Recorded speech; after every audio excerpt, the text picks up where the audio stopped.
የግሎባል ስሙዝ ፍሎቲላ በመባል የሚታወቁ ተጓዦች በእስራኤል ባህር ኢንተርሰፕት መደረጋቸው ተነግሯል።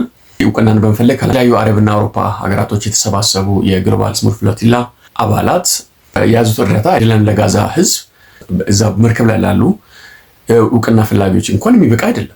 ፍሪ ፓለስታይን ሙቭመንት ልክ 1960ዎቹ 70ዎቹ ኮሚኒዝም እኔ ቼ ጉቬራ ነኝ ሆቺሚኒ ነኝ የማኦ ደጋፊ ነኝ ምናምን እየተባለ ሰራተኛው ህዝብ ይወክላሉ ያለ በየሀገሩ ሰልፍ የሚወጣው ህዝብ ከፍተኛ ተቀባይነት እንደነበረው ፋሽን እንደነበረ ይሄ ደግሞ በዚህ ዘመን ላይ ፋሽን የሆነው የፍሪ ፓለስታይን ሙቭመንት ኦልሞስት የዌስተርን ሪሊጅን ሆኖ እየመጣ ያለ ነገር ነውና እነዚህ አሁን የተሰባሰቡት አብዛኞቹ ከማግረብና ከአውሮፓ አካባቢ ቢሆኑም አላማቸው አንድ ነው፣ የዓለም አቀፍ እውቅናን ማግኘት ነው። ሌላ ደግሞ ጉራቸው ወደ ጋዛ የሚያስገባውን የእስራኤልን ብሎኬድ ብሬክ እናደርጋለን እንደማረው ይታወቃል።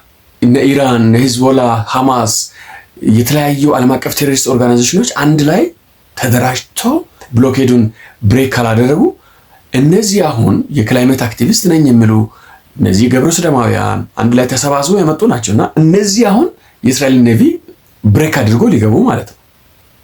ምንድን ነው የተገኘው? ዓለም አቀፍ እውቅና።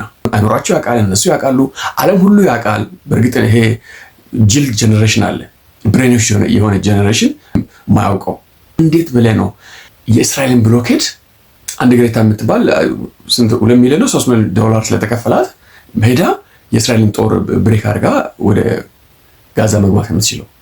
ኢትስ ነንሰንስ። ፐብሊሲቲ የሚፈልጉ ደግሞ ሀገራቶች ኢንቮልቭ አደረጉበት። ለምሳሌ ስፔን፣ ግሪክ፣ ጣሊያን ያው እንረዳለን ለምን ዳረገች እንጂ ያው ይፈልጋ አይደለም። የግሎባል ስሙዝ ፍሎቲላን ለመጠበቅና ስኮርት ለማድረግ ልከዋል። ከዛ ዓለም አቀፍ ዜና ጦር መርከቧን ላከች። አሁን ይሄ ጦር መርከብ ሄዶ ከእስራኤል ኔቪ ጋር ተዋግቶ ሊያስከፍት ነው ወይስ ሙዚቃና ጭብጨባ ስለፈለገ ነው? ሙዚቃና ጭብጨባ ስለፈለገ ነው። የሰው ሀገር ዝም ብለህ መተህ አትገባም።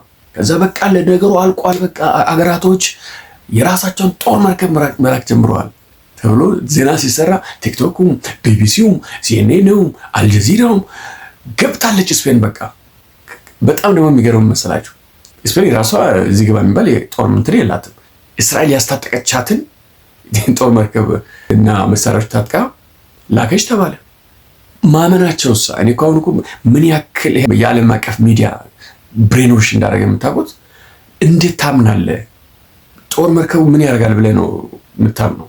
ግሬታን ይዞ ከእስራኤል ጋር ተዋግቶ ያስገባል ነው ወደ ጋዛ ውስጥ ነው? what kind of stupidity is this?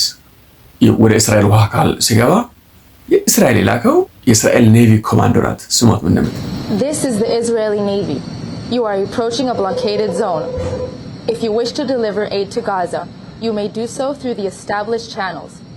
Please change your course toward the port of Ashdod, where the aid will undergo a security inspection and then be transferred into the Gaza Strip. ግዴታ በሚሊዮን የተቆጠረ ተከፍላ ነው። እሷ እንኳን አልፈርድባትም። ግዴታ ደግሞ እችቱልኝ ጦር መርከብ የተባሉት አደረሷቸው። ከዛ በኋላ ከአሁን ወዲህ ወደ እስራኤል ቴሪቶሪ እየገባችሁ ስለሆነ እኛ የለንበትም ብሎ ዓለም አቀፍ ዜናዎችን ተሰራላቸው። ከዛ በኋላ ተወደሱ። በቃ ስፔንና ግሪክ፣ ጣሊያን ምናምን በቃ ሚሊተሪያቸው ላከ ተባለ። ዓለም ተጨበጨበ። ከዛ በኋላ ወደ እስራኤል ጦር አድርሰው እነሱ ወደ ቤታቸው ተመልሰዋል።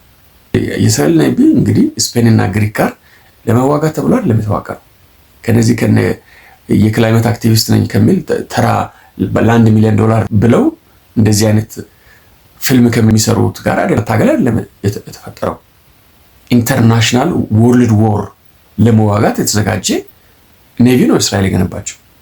ትርጉም ይሰጣል ወይ? የክላይሜት አክቲቪስቶች ተሰባስበው የእስራኤልን ኔቪ ብሎኬድ ሰብረን እንገባለን ብሎ ማስታወቂያ ሲያሰሩ በዓለም አቀፍ ሚዲያ ላይ ማመን እንዴት ቻለ? እንዴት ውስጣችን ገብቶ ይህንን ነገር ፕሮሰስ አደረግን? ኢትስ ኦል ፐብሊሲቲ። በቃ በተለይ በምዕራቡ ዓለም ላይ ዝነኛ የምትሆንበት ገንዘብ የምትሰበስብበት ፍሪ ፓለስታይን ሙቭመንት ነው። አረቦች እንደዚህ አይነት አጠናግረው ነው የሚልቀው። አሁን ሄደህ እስቲ ሳውዲ አረቢያ፣ ዩናይትድ አረብ ኤምሬት፣ ካታር፣ ባህሬን ምናምን ሄድና እዚህ ፍሪ ፓለስታይን እያልክ ገንዘብ አሰባስብ አጠናግረው ነው የሚያጠፋ አንድ አረብ። ይሄ ስቱፒድ የሆነ አውሮፓ ግን ይህንን ያምናል።